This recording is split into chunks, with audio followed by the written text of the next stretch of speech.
Well, hello there, gunfighters. Today is going to be a basic episode. Even if you are a ballistics nerd, though, I think that sometimes we overcomplicate things. Today's episode, hopefully, is just going to get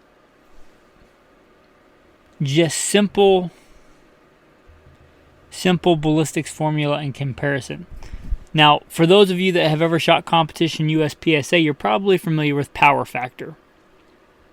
Now, power factor is a simple formula, a mathematical equation for USPSA, it's to make sure nobody's really cheating. They'll have you measure your bullets. They will shoot them over a chronograph to make sure that you are meeting the power factor. And that's good and important. A lot of people think that if you haven't shot USPSA, you think those guys are shooting like powder puff loads or something because they shoot really fast, but that's not the case. They shoot, full powered loads, or at least to a pretty substantial power factor. But for today's purpose, it's a real simple mathematical equation with real comprehensible numbers. But it's a real easy thing to figure out how powerful a cartridge is and to quantify it into a graspable number. That's what we're going to talk about today on Gunfighter Life, the podcast where we talk about guns, gunfighting tactics the right way. With Almighty God at the center, Judeo-Christian values, and real-world first-hand experience. If this is not your first episode, if you don't mind liking, subscribing, leaving your review, or hitting some stars on the podcast. Also, Patreon. Now, you probably know about Patreon. But even if you're not a patron, even if you don't want to become a patron, if you listen to this when it comes out in January 2024, go to the Patreon link, scroll on the Patreon page, there's a poll. Now, the patrons have already voted, or they had the opportunity to vote if they wanted to.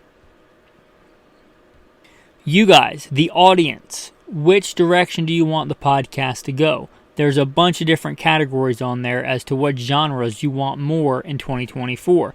History, ballistics, hunting, urban operations. What kind of things are you interested in, right? I do this podcast to serve you guys.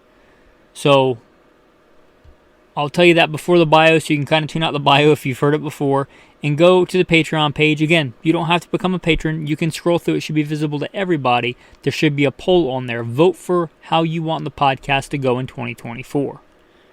Anyway, with that, I am going to plug in the bio. It's about 2 minutes if you want to skip forward. I'll roll into a quick abbreviated bio and then into the main topic. First and foremost, I am a Christian. I don't apologize for that. God is number one in my life. I grew up hunting and fishing in the backwoods of the southeastern United States at a very early age. Some of my earliest memories are with firearms. I joined the Marine Corps at 17, did a couple of combat tours in Iraq. By God's grace, He got me through that safely. After that, I served as an instructor, an urban warfare instructor and a desert warfare instructor for the United States Marine Corps. I also served with the LAPD, both full-time as a sworn police officer and in some more specialized assignments, as well as serving in the U.S. Army, full-time and part-time National Guard. I've been a FBI firearms instructor, still am an FBI firearms instructor, have been for a lot of years, also NRA certified and some other three-letter government agency certified. I've been a private contractor for a three-letter government agency I won't specify. I've been the commander of a tactical team in a large metropolitan area. By God's grace, He got me through all that in one piece, not because I'm better, but because He chose to have grace and mercy on me. I've been a professional hunter and guide. Professionally hunted things like buffalo and elk. Not many people today can say they've done that, but I'm blessed to be able to say that I have.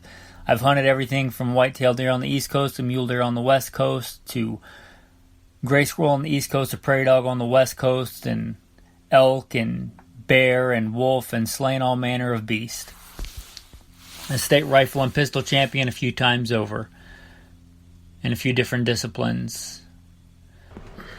Now those experiences, it's not because I'm bigger or badder, certainly not bigger. In fact, I met one of the patrons in real life and He said something to the effect of, "I thought you'd be bigger."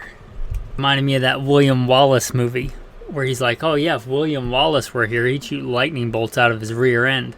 Well, I'm not William Wallace, but I am the person that did all those things in the bio. But not because I'm bigger or badder. I don't think that I survived when many other young, good men did not. I give all the glory and all the credit to God, all the talents and experiences that He's given me and the things that He's let me live through. I hope to use them to glorify God and to help you today. So if I boast in anything, it's not in my strength, it's in that God had mercy on me and saved me because He had a purpose for me. And hopefully I can use those talent, skills, and abilities to serve you today. All right, so what is this power factor? This power factor is bullet weight times velocity divided by 1,000. Bullet weight times velocity divided by 1,000. And you know, this is real easy math. I can do this while I'm talking to you here. So if we look at just round numbers or real common loading, 124 grain 9mm at 1,200 feet a second. You're divided by 1,000. You're looking at 148. Or 148.8. Right? That's just easy as it is. And I hope that this will be beneficial both to the new person, the lay person, because when you talk about, oh, this is a plus P, it's at whatever feet per second, their eyes glaze over, right? They don't know what you're talking about. And also for the advanced ballistics nerds out there, because they get so caught up in the weeds in the ballistics of, this is so much better than this, right? I like the 147s over the 124 grain 9mm. When you take a step back and look at it soberly, you're like, how much difference does that really make? So I think, and I hope that this will be a helpful episode to both sets, both kinds of people, both the new person in ballistics and the ballistics nerds. So I thought we'd start with something we probably all know and love, and that's a 22 long rifle. And to compare apples to apples, I'm going to try and keep this in the Cartridges of the World handbook, given to me by a patron. Thank you to all the patrons, but a special thanks to Pat, who gave me the book. Before that, I usually use my old Hornady reloading manual, but this has factory loads, and I know most of you are probably shooting factory loads. Alright, so this lists a factory 36 grain at 1425. This is a CCI load. It's going to give you a power factor of 51.3. Again, that's at 50. Let's just round it and call it 50, but in actuality, 51.3. Now, let's go to what is probably the next least powerful common handgun round. I'm going to call it the 380. Factory loading here of 95 grains at 995. And that's going to give you a power factor of 94.5. Or 0.525 if you want to get really nerdy. But let's not get that nerdy. Let's call it 94.5. Now another real common one is going to be 38 Special. Heavier bullet. A real classic loading for this. The 148 grain wad cutter. That's like a classic load for this. At 710. 105.08. Now let's step up to the 357 Magnum. Now one of the iconic loadings for the 357 Magnum is going to be the 125 grain. It's a factory load 125 grain jacketed hollow point at 1450. 181.25. Now let's look at the 9mm, like the de facto defensive cartridge of our time. There are a lot of common loadings from 115 grain to 124 to 147. Let's go with what this lists. 124 grain sits middle ground at 1120, which is going to give us 138.8. Now I'm going to skip over the 40, honestly, because I don't really like it, and two, because it's kind of a dying. It's in its death throes, I think. It'll still be around for a while, but it's kind of like the 25 ACP, kind of relegated to the back burner. So let's go to the 45, which is still going strong, I think. Now the classic load for the 45 ACP is going to be 230, and this is a factory load, 230 at 875 for 201.25. 201.25. Now let's roll up into the rifle world, right? Let's look at rifles. Let's look at a classic, the 55 grain listed as a military load, the 55 grain at 32.50. And that's going to give us 178.75. Now let's look at one that's often maligned, but one of my favorite deer cartridges, the 243. 243, I'm going to say a classic deer load for that. You know, a classic load for that is 100 grain soft point factory load. It lists 100 grain at 29.60. Easy math when it's 100, 296. Let's look at another classic here, maybe the most classic rifle cartridge. Well, it'd be debatable, but it's pretty classic. The 30-30. 30-30, and there's really two classic loads here, the 150 and 170. I think the 150 is probably more common. Let's go with it. 150 at 23.90. It's going to give us 358 for the power factor. Now we shan't leave out our friends from Mother Russia. How about a classic Soviet round, the 7.62 by 39? It lists a military load of 122 grains at 23.29. And now let's look at probably the standard full-powered rifle round of our time, the 308 Winchester. Classic loading for that is going to be 150 grains. Lists 150 grain factory load at 28.20, and that's pretty good vanilla load. And that's going to give us 423. 423. And just for the fun of it, let's go up to the big boy, the 300 Win Mag. 300 Win Mag, factory load 150 grain at 32.90. And that's going to give us 493.5. Okay, is that nerdy enough for you? Is that enough numbers and math for you? It's enough math for me. Hey, this is a good time to say this podcast was a lot of math. If you're like me, unless you get to blow something up, you probably don't like math. So as much as I love you guys, this was a lot of math. If you want to help support the show, consider becoming a patron. I did math for you today. Come on. But in all seriousness, the math is not that hard. It's not that hard to do this math, and that's kind of the point, is that you can do this. Now, I'm not going to get into the weeds about what about 180 versus 150 grain load in the 308. You can do that, right? It's simple math. Bullet weight in grains times velocity divided by 1,000. And if you haven't picked up on it, you really don't even have to divide by 1,000 if you don't want to. You can just move the place over. Just move the decimal point over a couple of times. It's easy math. And here's kind of the second half of this is what's really important, I think. It kind of lets you picture in your head easy to comprehend numbers.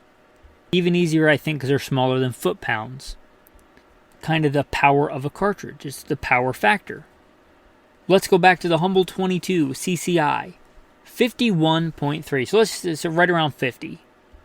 And you might, there might be people out there debating, oh, the 22 and the 380 is really that much difference. Well, yeah, there kind of is.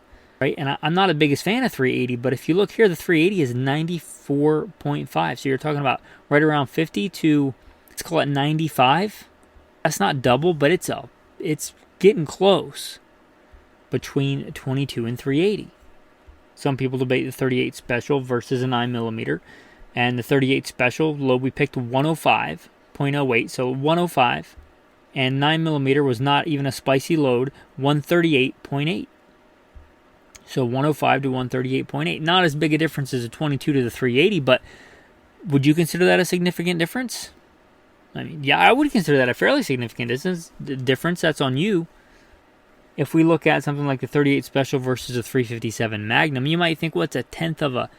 Hold them both in your hands and look at them, you're like, well, it's a tenth of an inch difference, but they're loaded to way different pressures. Yeah, that 38 Special, again, 105, and the 357 Magnum, 181.25. That's not double, but it's a lot. From 105 to 181, point whatever. I'm just rounding off the decimal points. And you might get a lot of people, and this is where I said it, if you're really into ballistics nerd stuff, and you might have a favorite, you might prefer one, and that's fine, but you're like, oh, the 357 Magnum versus the 45, night and day difference there. But 357 Magnum, again, really respectable, 181.25. The 45 ACP, 201.25. Again, from 181 to 201, it's a difference. Is it substantial? It's not a lot of difference. Now, if we step into the rifle world, now rifles play by different rules. You're generally talking a lot higher velocities, and higher velocities can do kind of things that pistol ballistics don't do.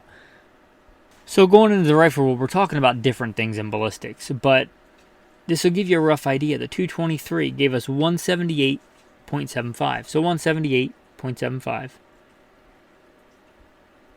And the 243 gave us 296. Now, a lot of people, especially new shooters, are trying to think of, a first deer cartridge for a younger shooter, or my wife, or even for me for low recoil. And you're kind of thinking both of these are on the low end of rifles, but they're not even close to equal in power. 223, again, 178.75, and the 243 at 296. You just hear that like, what's a good beginner cartridge here? 223 and 243. There is a giant difference in power between the 223 and the 243. I'm not saying either one is even a bad choice. I'm just saying they're not even close in power. 178.75 versus 296 for the 243. See, and this is kind of where you get an eye-opener, like, that's not even close, right? It's not even in the same ballpark. And also, if you got people that aren't into guns and they think the AR-15 is like the super powerful, just killingest cartridge, and you're like, actually, it's pretty puny compared to rifle cartridges. And you could back that up with numbers, right? You could, pretty easy to, it's simple math. You could, if somebody's willing to listen, which a lot of people are not, but if they're willing to listen, you could show them something like your grandpa's 30-06 versus, a 223, and show them that the numbers are not even close. Another real good cartridge, real classic deer cartridge. People today think underpowered. The 30-30, right? 30-30 gave us a really respectable 358. And again, compared to the 223 at 178.75 and the 30-30 at 358. It's a respectable cartridge. It gets maligned today because it's old, but that doesn't mean that it's not sufficient. The numbers are respectable. If we look at the 7.62 by 39, that gave us a 284, and a real classic comparison is the 223 versus 7.62 by 39. But I'm going to say round per round. Now they both have their advantages. I did a whole podcast on the 223 versus 7.62 by 39, but I don't think there's any arguing round per round, the more effective round, all other things being equal, and they're generally not. But we're talking about just straight FMJ round, no tumbling, no nothing, just straight power per round. I would say the 7.62 by 39 is a more powerful round, and I would say the numbers bear that out. 178.75 versus 284.13. So, a giant chasm. 178.75 versus 284.13. It's substantial. But then some people might think, 7.62 by 39 versus a 308, which is 7.62 by 51, sounds pretty close. It's not close. It's not close at all. You're talking 284, and the 308 gave us it gave us 423. 284 versus 423. Again, it's not even close. The 7.62 by 39 is an intermediate cartridge. It is not close. It is not, you can compare any two things, but it is. Again, it's in a different ballpark. 7.62 by 39 is 284 and 308 is 423. And if you just hear those two numbers and you're not really a ballistics nerd and you're like, 7.62 by 39 and 7.62 by 51 or 308, how much difference is there really? They're both 30 caliber. There's a big difference. One is an intermediate cartridge. The 7.62 by 39 is an intermediate cartridge. It's supposed to be like halfway between a pistol round and a full-powered rifle round, which if you look at it, it's a classic pistol round, 9mm at 138, and the 7.62 by 39 at 284, and the 308 at 423. So yeah, it's like halfway in between. It's not a 308. It's not a 308 substitute. Not a 7.62 by 51 substitute. It is an intermediate cartridge, as is the 5.56 or 223 versus the 308. Right? They're not. You could compare any two things, but they're in a different ballpark. They're just not even close. If you look at, people argue about the 380 versus the 9mm. Okay, you're going from 94.5 something to 138.8 something. You compare 223, you're going from 178 something to 423. It's not even close. I'm not even saying the 308 is better. More is not always better. It depends on the application. But what I'm saying is there is a huge difference. And another thing that even surprised me, because I've seen in the field, I haven't seen, in my experience, the 300 Winchester Magnum being crazy more effective. You would think it's got Magnum in the name. It's got to be great. The 308, not even comparing it to the 30-06, just 308 vanilla load at 423. We looked at the 150 grain load, factory load in the 300 Win Mag at 493. Is it more? Yeah. Is it a lot more? Not really. And you get... So, I mean, if you think it's just a freight train compared to the 308, again, if you're a ballistics nerd, and I'm not saying it's not better for some things, but I'm saying, really, is it that much more powerful? Again, the numbers: 308, 423, 300 Win Mag, 493.5. It's not nothing, but that's not apples and oranges. That's the same ballpark. And that's kind of what I wanted to shake out here in this very monotonous numbers and math episode, but hopefully helpful for you. And I want to kind of wrap up with this. These are just numbers, right? These are just numbers. There's a lot that goes into ballistic effectiveness, first and foremost being shot placement, right? If somebody's trying to kill you, you're better off putting one in their forehead with a 22 and missing them with a 300 Win Mag. Shot placement is absolutely critical. Even if we take that off the table, bullet construction is absolutely important. The numbers can be whatever they are. The numbers could be identical, but if you look at actual effectiveness, like a 223 55 grain soft point defensive load, like a Spear Gold Dot, is going to perform way differently than a 55 grain Full Metal Jacket load. So the numbers could be identical, but the numbers are just a rough idea of how much energy that bullet has, but how it is transferred in the target, both in depth, in wound channel, in all kinds of things. Right? That is something else. So don't think that just because you got more numbers, you got more effectiveness. You have the potential, but you have to realize that has to be realized. And to realize that potential, you have to connect with the target in a meaningful way and disperse that energy in the target. For instance, what's the difference in 22 long rifle and 9mm? I mean, 51.3 versus 138.8.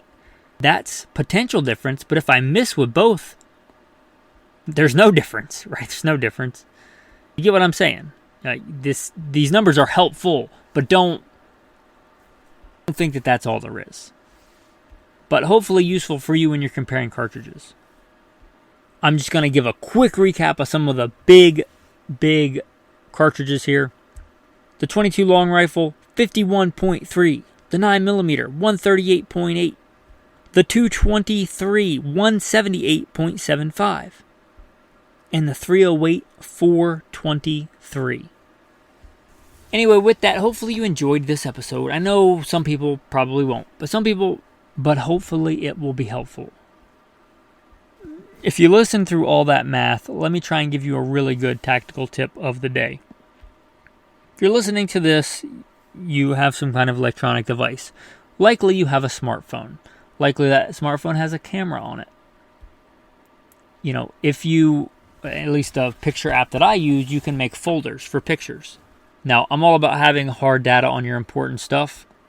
But you can make a folder, label it, I label mine gun dope. You can label yours whatever. Dope is just the data you get from, when you fire your rifle, when you train with your rifle. But you can let's say, take a picture, use the app on your phone to add text to draw on it. Since I was out sighting in a 22, and I wanted to sight it in with the irons and with the optics and with a couple of different loads. So I did that, and I took the pictures, I labeled them, I drew circles around the groups, and I put them in the gun dope folder. Let's say, for whatever reason, it's a couple of months before I get out and train with that 22 again. Hopefully not, right? But let's say that it is. I can pull up that folder on my phone, because I'm probably going to have my phone on me. I can confirm the dope on that rifle. And that's handy if you have like a core battery and several different loads and several different rifles. But you're making that folder in your pictures and putting whatever pictures of your targets at the range. You can also do this to help track improvement over time, right? Instead of just saving all your targets, you can simply take a picture of your target, throw your target away, save a whole bunch of space, right? I'm not the biggest fan of technology all the time. You might as well leverage it, right? Unless you want to save that target, like put it up on a wall because it's a really good target. Take pictures of your targets over time if you're trying to track your progress of shooting over, let's say, the next year. That's something you want to do. Like if you routinely shoot the FBI qual, take a picture of it every month and then go back and look through it. Or look through it throughout the month and think, this stage really hurt me. This is what I'm going to dry fire today. Just what I'm really good at, but dry fire what I need to work on. Anyway, the gun dope folder, or label it however you want, but that's what I label mine. Gun dope folder in your pictures. Also, on many apps, you can add text to the pictures, write on them, draw circles, scribble some notes. Anyway, that's your tactical tip of the day, your tactical verse of the day. How about we end with a good old commandments? Let's start with number 6 and go to 10. You shall not murder. You shall not commit adultery. You shall not steal. You shall not bear false witness against your neighbor. You shall not covet your neighbor's house. You shall not covet your neighbor's wife, nor his male servant, nor his female servant, nor his ox, nor his donkey, nor anything that is your neighbor's. Comments. That means don't covet your neighbor's guns. Don't covet your neighbor's car. Rejoice with those who rejoice. Your buddy gets something cool. Be happy for him. Right? That's Scripture also. Rejoice with those who rejoice. Don't be envious. It doesn't hurt them, it hurts you. So, just a big thing I think today, we often write off coveting. We're like, well, at least I didn't do this. But coveting is one of the 10 commandments. You shall not covet your neighbor's stuff, right? Don't covet your neighbor's stuff. Be happy for your neighbor. With that, thanks for listening, and have a blessed day.